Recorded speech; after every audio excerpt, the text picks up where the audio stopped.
Welcome to Out of Zion with Susan Michael, an exploration of the Bible and the land of Israel.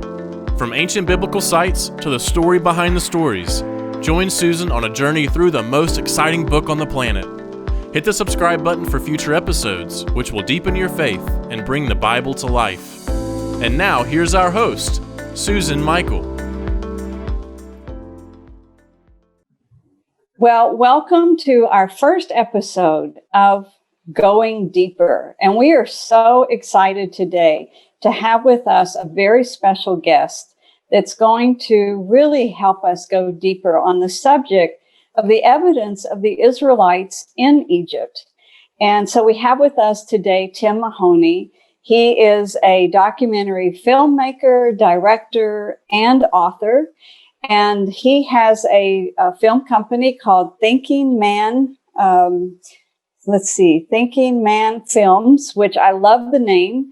And the description is that we take curious people on a journey of becoming thinkers. And I love that. It's all about just being willing to ask questions and then analyze the answers that you're being given. Tim produced an amazing documentary that was released in 2015 called Patterns of Evidence, The Exodus. And we're here today to talk about some of the findings that are in that documentary. So I'd like to read for you just a little bit about that documentary. It's an award-winning documentary by filmmaker Tim Mahoney that chronicles an in-depth archaeological investigation in Egypt as his team attempts to corroborate the biblical text. The film explores one fundamental question: is there evidence that the Exodus story actually happened? Are the stories relived in the Passover celebration based on real history or not? Although many scholars and archaeologists deny the validity of the Exodus story for lack of proof, Patterns of Evidence, The Exodus, builds a case that sheds new light on the story and reveals new and rarely seen evidence that may corroborate the biblical story. And I will say, I found it to be exceptionally done, well done, and so exciting. So, Tim, thank you so much for joining us here today. Well, thank you for having me on your program. I'd love to hear your story. How did you get started in this journey? Well, I didn't know it was going to be this long of a journey, to be honest with you. And I think I got started in this journey as a child, to be quite honest, because of my grandmother and my mother's faithfulness in reading to me from the Bible. And so I grew up where before we went to bed every night, we had this Bible storybook that for children, I think it was called, and had illustrations. And so each night my mother would read with us, read for us, and then we would have prayer. And so at an early age, I think that the biblical accounts were in my heart, and I've always believed them to be true. But as you grow older and you go to high school and you hear about evolution, you hear about all these different ideas in the world. And I grew up in the 70s, and you start to people challenging what you believe just by their lifestyle. And so I went to a Christian college for 2 years. And I didn't know what I was going to do. I thought I was going to be involved with music. But as it turned out, I was very interested in radio. And on the radio, I heard an advertisement for a film school. And I had just seen the movie The Hiding Place, which some of your listeners might remember. It's the story of Corrie ten Boom. And it was a Billy Graham film produced by Worldwide Pictures. And I had never been to a movie. I was from a conservative Christian home, and I was like 17 or 18 years old, and I decided to see my first film in a theater. And it with the possibility of being a filmmaker. And when I heard about this film school on a radio, I decided that after I've completed my studies at the Bible school, I would go into film and try to make a go of it. And that's how it all started. But it was a long journey from the time I went to school until I actually made patterns of evidence. It was probably close to 30 years before I actually made a big film. Well, in terms of patterns of evidence itself, what took you to that subject? What led you onto that specific journey?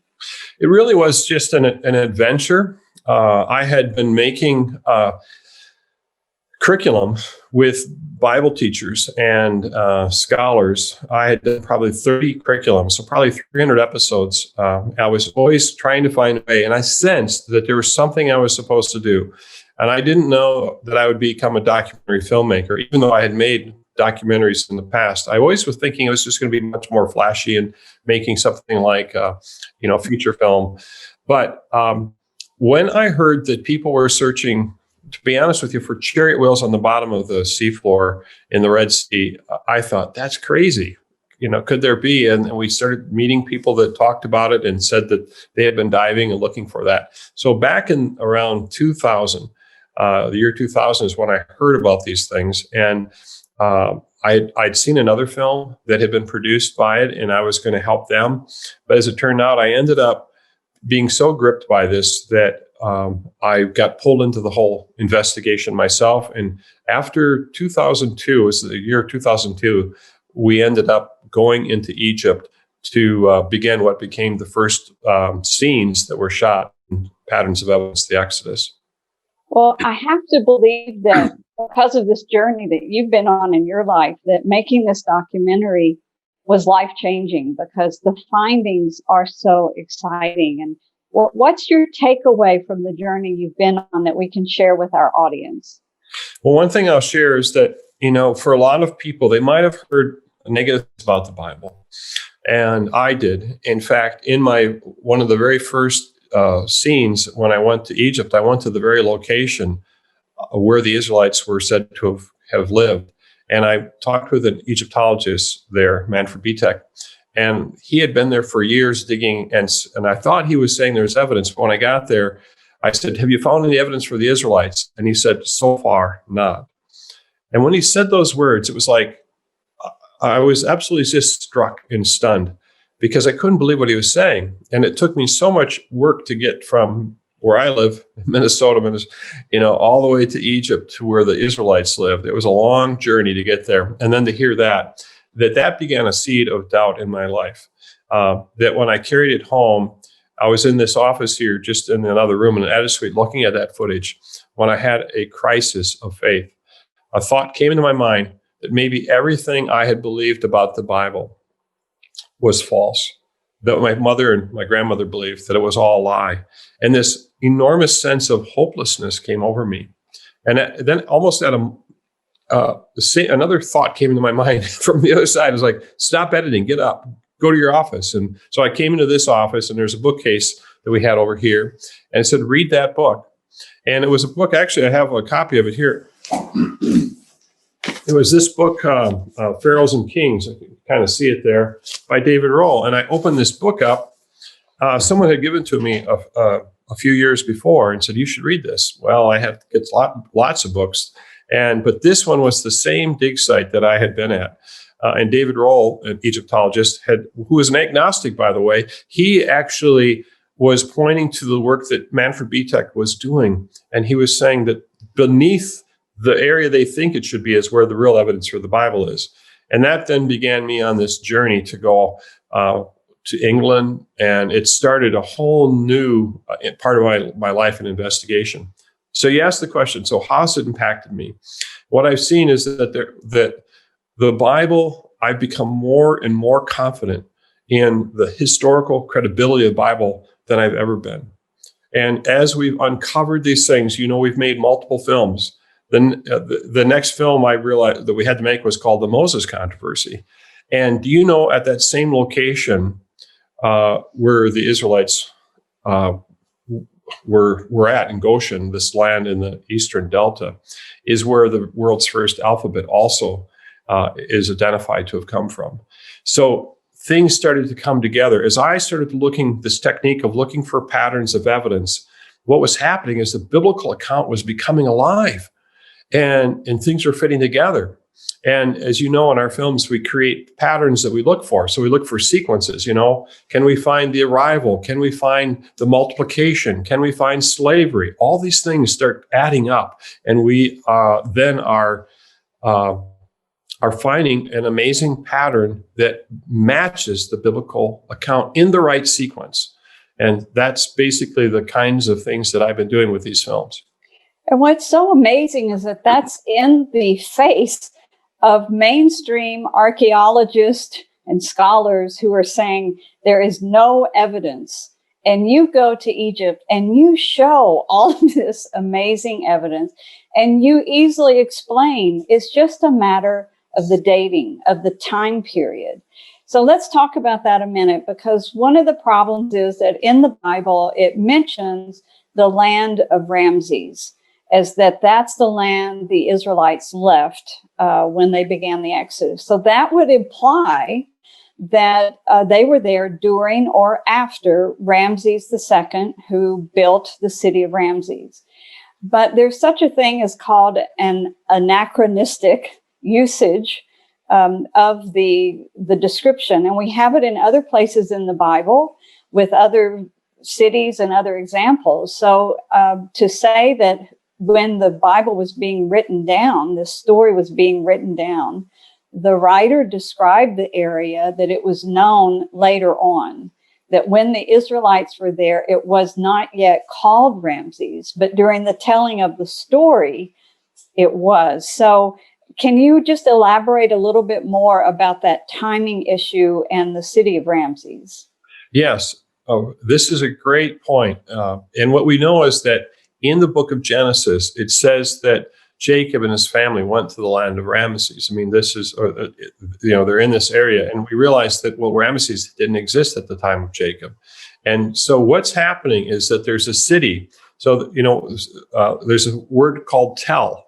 And a tell is a mound of which cities are built upon, because once a war, let's say a city's burned down and it's crumbled, but there's a reason that's a good location for a city, they build a new one and it keeps getting taller and taller.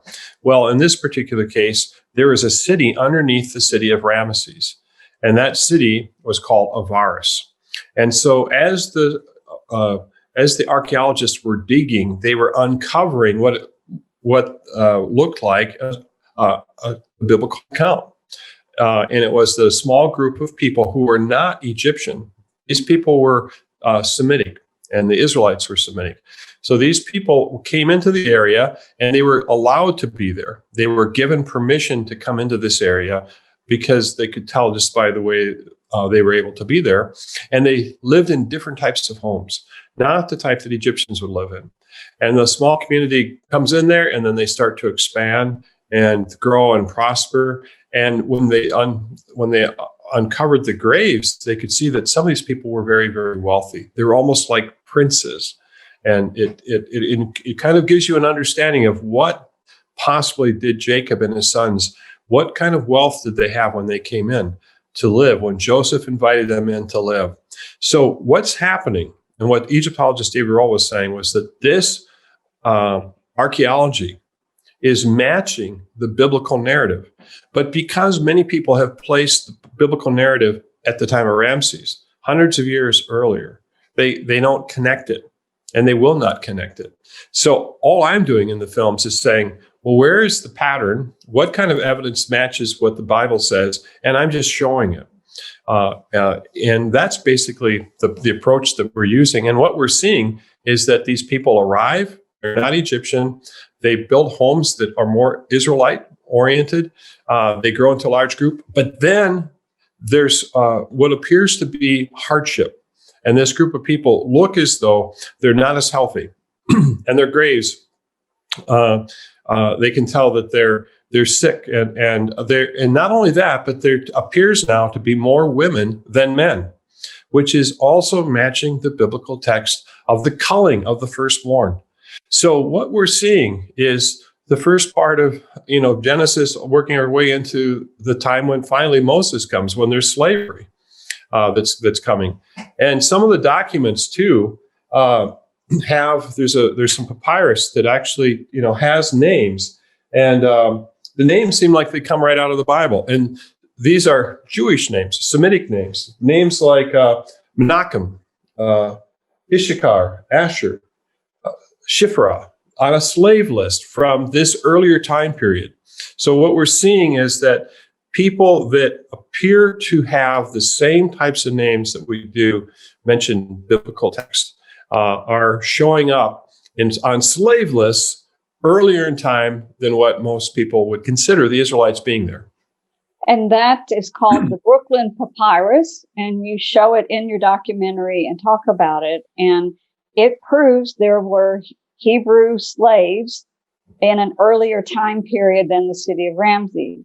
There's two other proofs that the time of Ramses is too late, and that's in the Merneptah stele and the Berlin pedestal, if I'm right. So can you explain those two findings? Right. The Merneptah stele is, it says it's by Merneptah, which is one of the sons of Ramesses. And he's basically saying that Israel is captive and that they've been suppressed. They've been underneath his control. And the reason why that is very odd, if you have a Ramesses time period for the Exodus, which is around 1250 BC, is that the Israelites wouldn't have had time to establish the land. They were still in the wandering. So it doesn't make sense. And when you start to place information on a timeline, and you're looking at people are saying that Ramesses was the Pharaoh of the Exodus, and that that they left at that time. What we're saying is that after Ramesses' passing, I believe Merneptah came along, and within just several years, I'm not sure how many years it is, but it's probably 4 or 5 years, I think this stele comes up. And it's saying things that Israel would have been established. So in the land, which was way too early, it doesn't match the biblical account of wandering, the 40 years in the wilderness. So what other scholars are telling us is that it's telling us, yes, that they were there, but they were there much earlier in time. And so the battle for the Bible, one of the fronts is chronology. It's the dating of events. And that's where a lot of reasons for some people saying, well, if it happened at the time of Ramesses, then it didn't happen, because they're not finding any evidence of the Israelites at that time. But if you look earlier in history, in the Egyptian record, that's when you see the Semitic people and the Israelites. And this area that we talked about of Avaris actually has something happen where there were plague pits that show up. And they see that people are thrown in and not buried properly. And it matches the account where the Passover, where the blood of the lamb was to be spread on the doorposts, and that the angel of death would come through the land, and whoever didn't put that blood of the lamb on their doorpost, they were killed. But if you did, you were passed over and you were saved. And what David Roll is saying is that, hey, these pits that show up appear to be a plague, people, and then they're not buried properly, and then all the population leaves. And what he's suggesting is that's the Exodus. That's the time of the Exodus. In fact, there's even a document that talks about, it's called the Ipuru. The admonitions of an Egyptian sage. And if I can find a couple lines here, I would read it to you. But it's basically saying that the river has turned to blood. And those slaves who had no wealth are walking around with riches. Well, how did that happen? Well, remember, when they left, they were told to go and ask for wealth from the Egyptians, and they were given gold and silver and earrings. And it says that death is everywhere. There's mourning and all the things, almost word for word, that the scripture says also is matched in this document called the Admonitions of an Egyptian Sage, the Ipur Papyrus. Yes, and Ipur was an Egyptian writing what looks to be a story very, very, very similar to the plagues and to the Exodus. So I want to sum up what we've said so far, and then I want to talk a little bit more about the city of Avaris, and because there's some really, really exciting finds there. So what we've said is that archaeology itself indicates the Israelites were already in Canaan and an established nation by the time of Ramses. So that plus a correct interpretation of the Bible, meaning that they used the place name later than it was really named that. So this is indicating the Israelites were in Egypt earlier than the period of Ramses. And then you, by looking at the earlier time periods, have found these various patterns of the Israelites. And a lot of it is in the city of Avaris. And so you've talked about they were very wealthy, they were doing well. I read or heard maybe on your documentary, it was like the largest city almost in the entire Levant at that time. That's how populous this people group had become, which is exactly what the Bible says. And then you see their decline in health as they're oppressed and maybe made slaves. We have found a papyrus from the similar time naming Hebrew slaves. So all these indications, and what I find fascinating is the archaeologists are not asking these questions. They just do not want to prove the Bible in a way. I think some of them almost find joy in saying there's no proof of the Bible because they're looking at the wrong time period. And you went in asking questions and digging deeper. So tell us now a little bit more about Avaris, because there's this a house that was built that was later leveled and a palace built on top of it. Explain that to us. That's correct, yes. So at the center of this community is this house, and it's called the Middlesal House, I believe. It's a German term for it's a multi-room house. But it's the different style of architecture that is not used in Egypt. It comes from the area of Haran, I believe.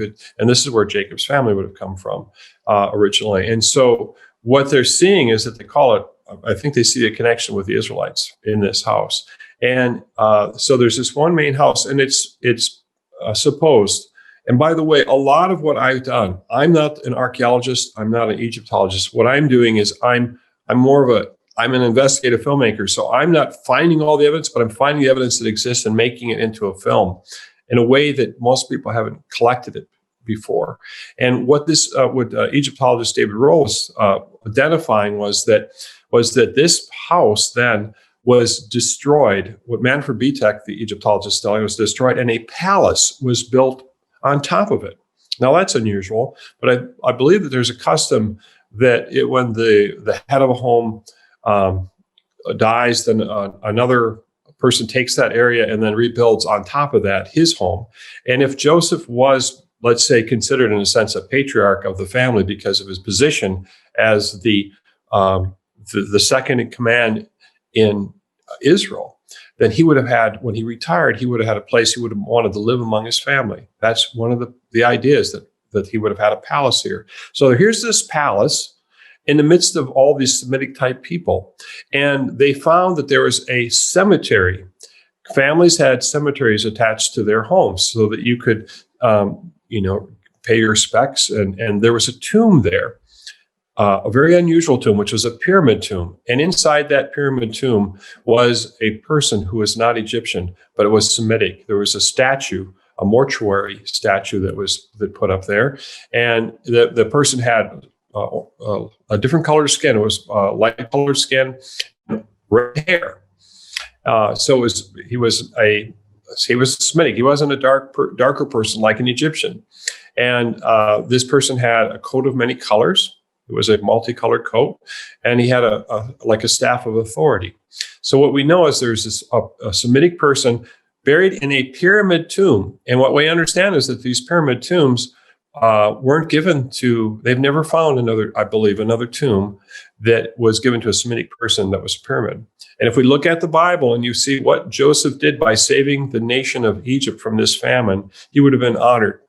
But what ends up happening is at this cemetery site, there are also 11 other principal tombs. And so what do we know is we have an important tomb and then 11 other tombs that are there. And there were 12 sons that Jacob had. And the palace, by the way, also had 12 pillars. So there's a question of, is this number 12 significant? We know there's the 12 tribes of Israel.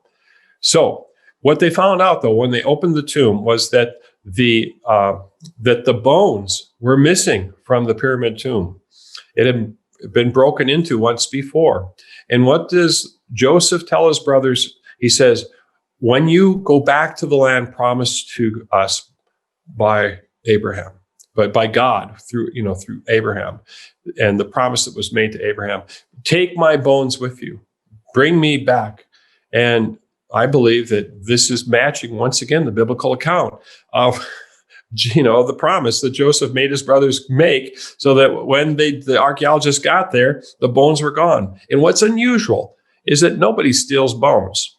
When they steal jewelry, they steal other things, gold, whatever, but they don't steal the bones. But the bones were missing. And once again, like a hand in a glove, the biblical account is matching the pattern of evidence that the archaeologists were uncovering. And that's why many people see this as the location where Joseph and his family, the early Israelites, lived.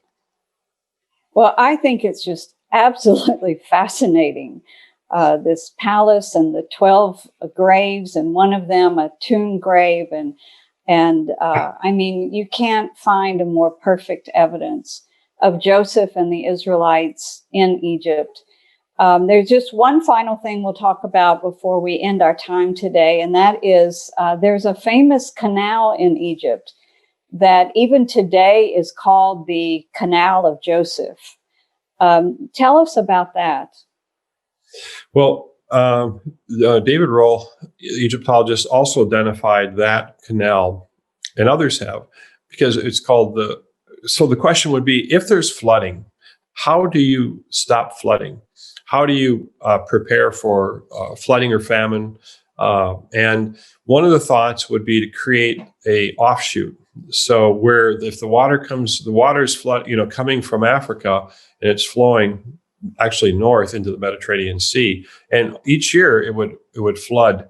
And so one of the questions that he looked at was, if there was flooding during a particular time or because of rain or whatever, sometimes that also can prevent crops from growing. Because if you can't get the crop in the ground because it's underwater, that's similar to a famine. You can't plant. So he's seeing that this canal, he believes that it was dug under the direction of Joseph to be a relief valve to take water during the time of flooding. And that's the understanding that it has been there for thousands of years. And it was created because Joseph was looking at the situation in Egypt and finding a way to divert the water from flooding the land. So those are some of the things that are in our films and books that we have.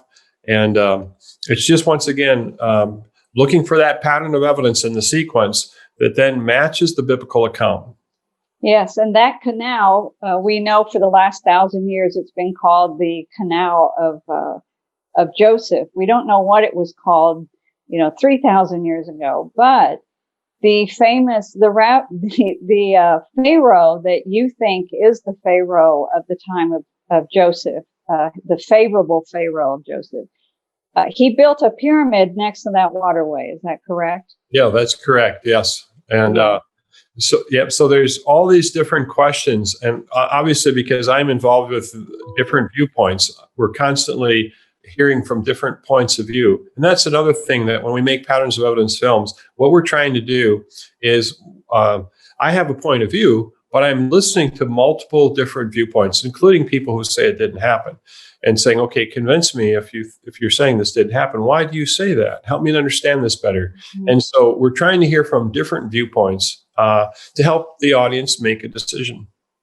Well, thank you, Tim, for your time today. I really recommend everyone get the Patterns of Evidence, the Exodus DVD, and watch this. It's about, almost 2 hours in length, Tim. It really goes into detail. It shows you everything, and it's done so well. It's very, very easy to understand and follow. So we link to it in our show notes to today's show, which are found right below. And we really encourage you to get that. And also come back next week for our Going Deeper segment, part 2, where we're going to continue with him and discuss the evidence of the Exodus and the Red Sea crossing. So, Tim, thank you so much. We appreciate your time today. And thank you, everyone that joined us. And we look forward to being back with you again next week. Until then, God bless. We hope you have enjoyed this episode of Out of Zion with Susan Michael. Be sure to subscribe to Out of Zion now on Apple Podcasts, cpnshows.com, YouTube, or wherever you like to listen and learn. Out of Zion with Susan Michael is a production of ICEJ USA, all rights reserved.